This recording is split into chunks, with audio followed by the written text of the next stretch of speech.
Good evening, everybody. Delegates at the Republican National Convention today unanimously and officially nominating President Trump and Vice President Mike Pence to lead them to another victory in November. The Republicans' nomination announced after an in-person roll call vote in Charlotte, North Carolina, a move already upstaging the radical Dems' dull, lackluster, even occasionally lifeless virtual roll call last week for China Joe Biden.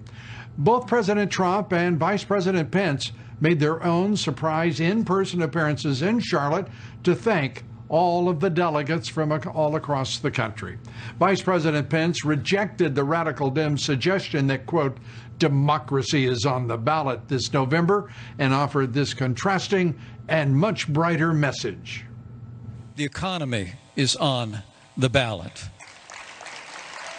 Law and order is on the ballot.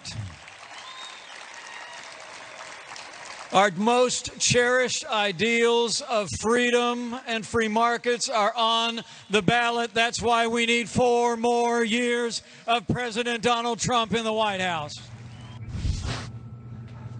President Trump, afterwards giving his own rousing kickoff speech, he appeared in high spirits. President Trump using the crowd's chance of 4 more years to troll the radical Dems and, of course, the left-wing national media. Thank you very much.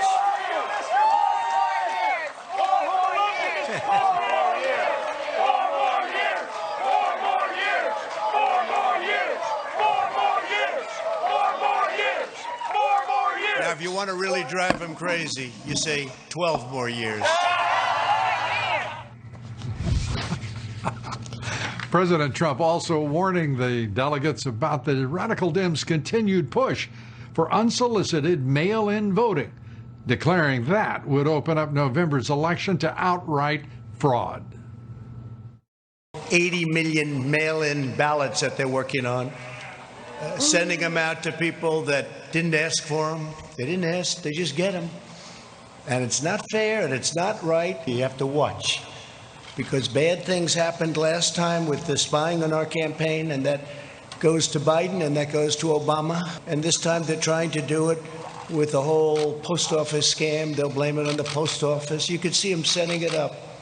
Be very careful and watch it very carefully, because we have to win. This is the most important election in the history of our country. The president's remarks riling up the left-wing national media, just as you would expect. CNN cut away from the president's speech after 20 minutes. They had important usual partisan analysis to offer their viewers. And MSNBC, well, it tried to, quote, fact-check the president with banners on their screen. Both networks did no such thing during their nearly wall-to-wall coverage of the Democrat National Convention. MSNBC pushing its usual party-produced propaganda, as did CNN. There you see the free airtime for Democrats. We'll keep you posted on how that works out over the course of this week with the Republicans. The left-wing media doing their absolute worst to cut down opening speeches tonight at the RNC. What is it exactly they're afraid of? Scheduled to speak are the likes of Donald Trump Jr., Senator Tim Scott, House Minority Whip Steve Scalise, all three sure to strongly tout the president's historic success in his first term and cheer the president's agenda for the upcoming second term, which includes the creation of 10 million new jobs, putting a stop to America's reliance on China, defending law enforcement and police, ending illegal immigration, and eradicating the China virus. President Trump is expected to speak again tonight at the convention, where the president will thank frontline workers who are fighting the China virus pandemic.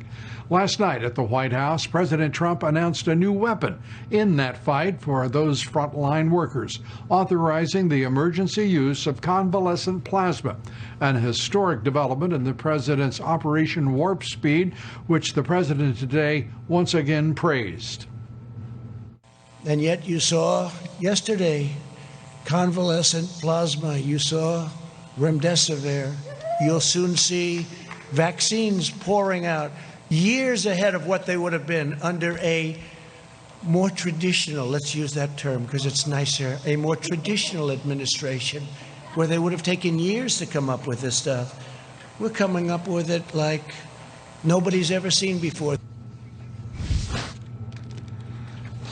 The president obviously having a good time, and the delegates certainly as well. President Trump and the Republican convention underway. Another Democrat-run city, though, is dealing with violent chaos. Police in Kenosha, Wisconsin, shot a black man, Jacob Blake, 7 times in the back as he tried to get into his car. He appeared to be reaching for something in the front seat of that car. Police say they were there to respond to a domestic incident, but gave no further details about what led up to the shooting. Witnesses claim Blake was trying to break up a fight between 2 women when officers arrived.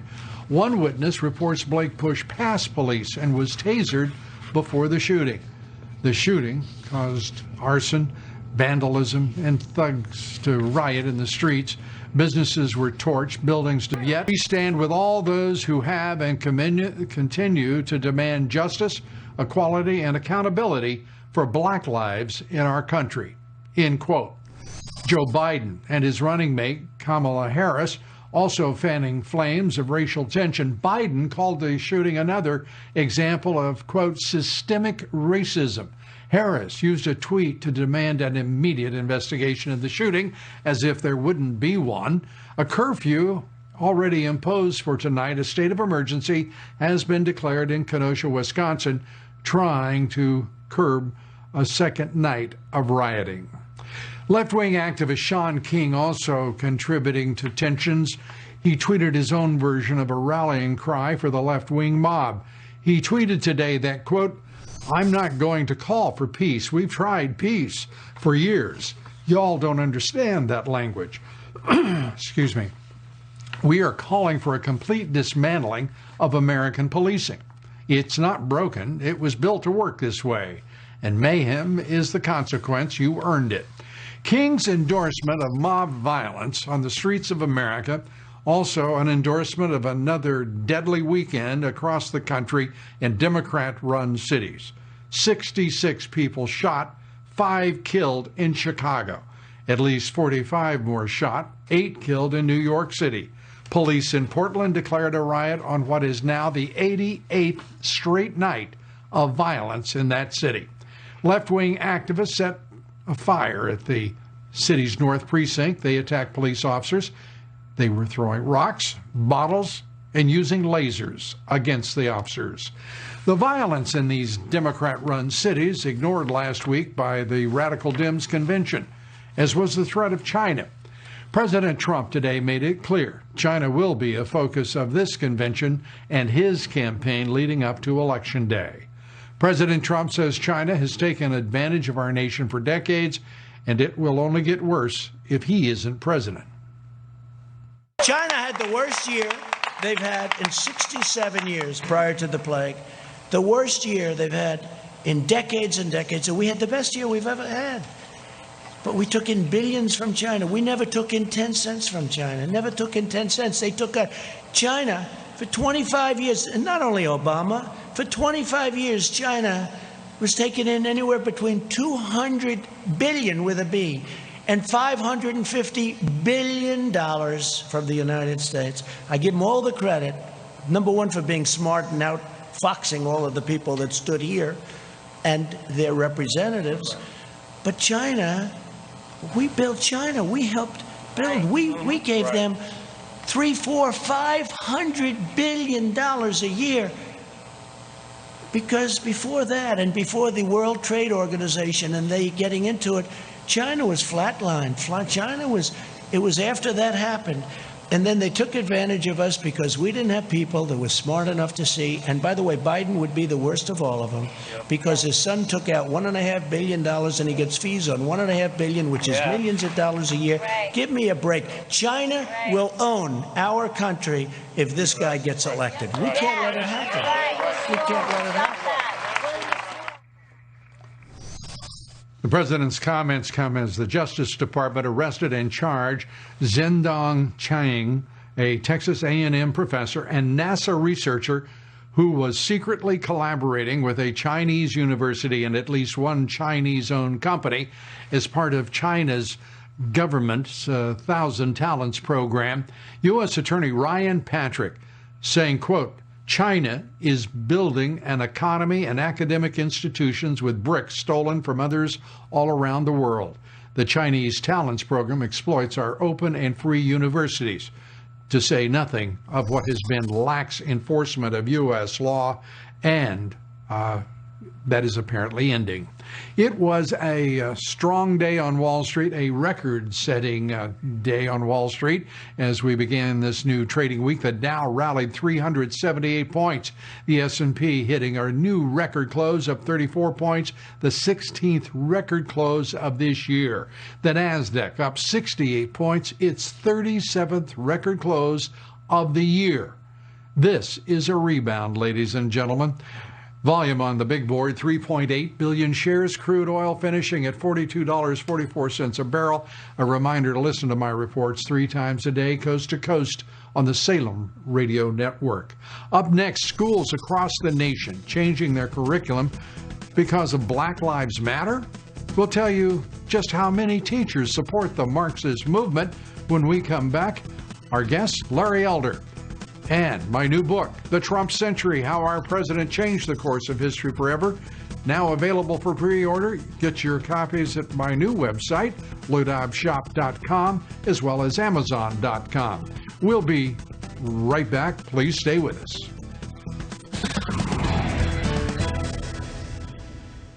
This program is brought to you by NR. If you're like I was, you're... Breaking news now. Jerry Falwell Jr. has resigned as president of Liberty University. His resignation comes after Falwell had said he and his wife were being blackmailed by their former pool boy and family friend, identified as Giancarlo Granda. Falwell's wife, Becky, apparently had an affair with Granda, and the Falwells invested in a gay-friendly hostel that Granda ran. Falwell claims Granda had tried to extort them, asking for large amounts of money to keep their activities secret, an allegation that Granda denies. The fact is, Falwell is out. Also breaking tonight, the radical left teaching our children is changing their curricula in response to Black Lives Matter.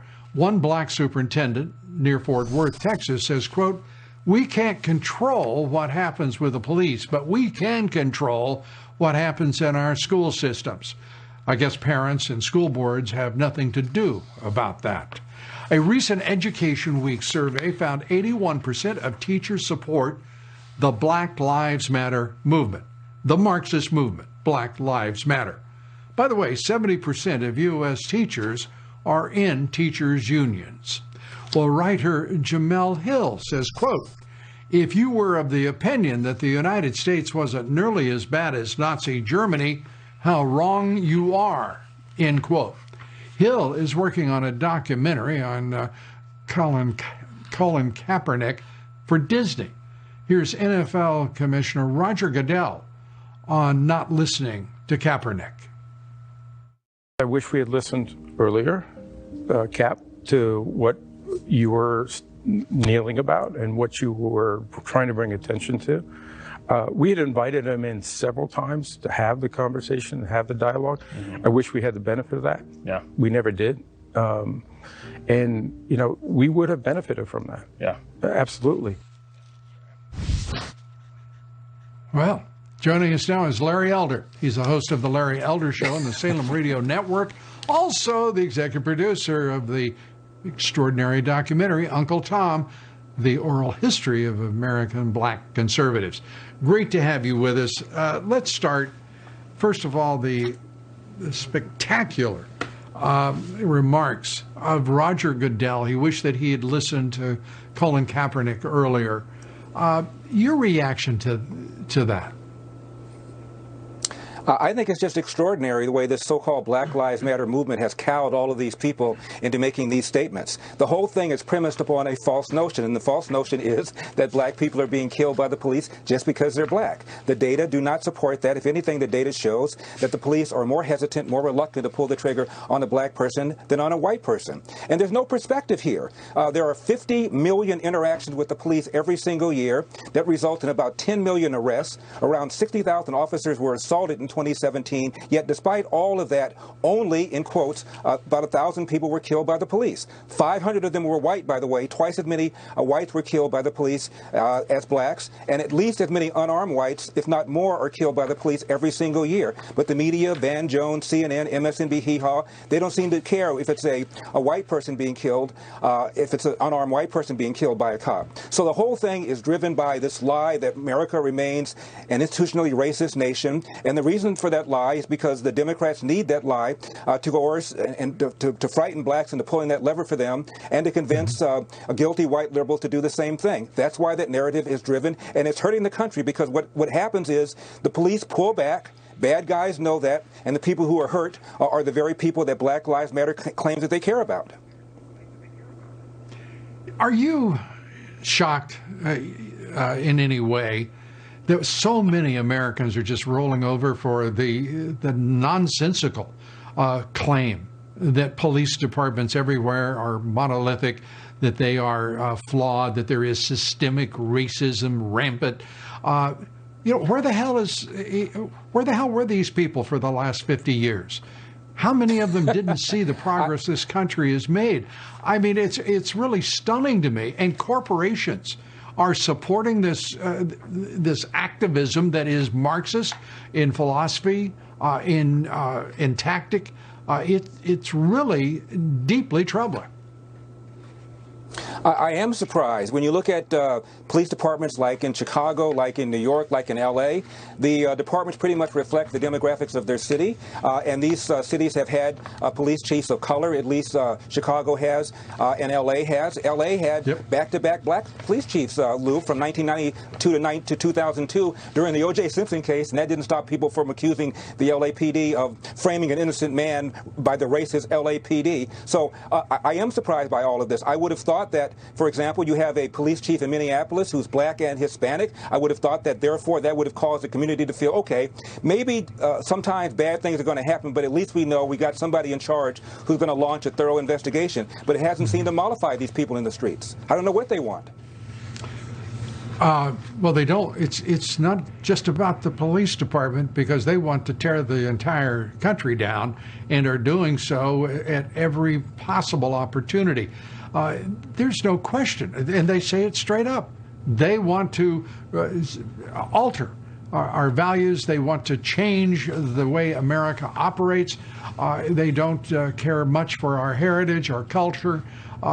It is a cynical lot, the national left-wing media, who continue to support this Marxist nonsense, this activism, and this violence. Jameel Hill talking about this country. I mean, when she says it's just as bad as Germany, Nazi Germany, where are the people who normally would be going through the roof at somebody using that kind of language, referring to Nazi Germany, but letting this go unchallenged? It is absolutely ridiculous, a comment like that, and it is obscene. Going through the roof at somebody using that kind of language, referring to Nazi Germany, but letting this go unchallenged. It is absolutely ridiculous, a comment like that, and it is obscene to say it. By the way, she's got the right to say it. I'm not asking her to take back her word, but it's obscene. I thought we entered into a new frontier when Drew Brees very innocently said, "I will never respect anybody who disrespects the flag. I will never agree with anybody who disrespects the flag." He apologizes again, then his wife apologizes. I knew we were in a whole different place. Now, I'll tell you what, if and when Mike Ditka, who also said he does not appreciate people kneeling, if and when Mike Ditka apologizes, I'm moving to Cuba. Yeah. Well, you don't have to get your visa, I can assure you of that. Larry Elder, thanks so much. We appreciate it. Good to have you with us.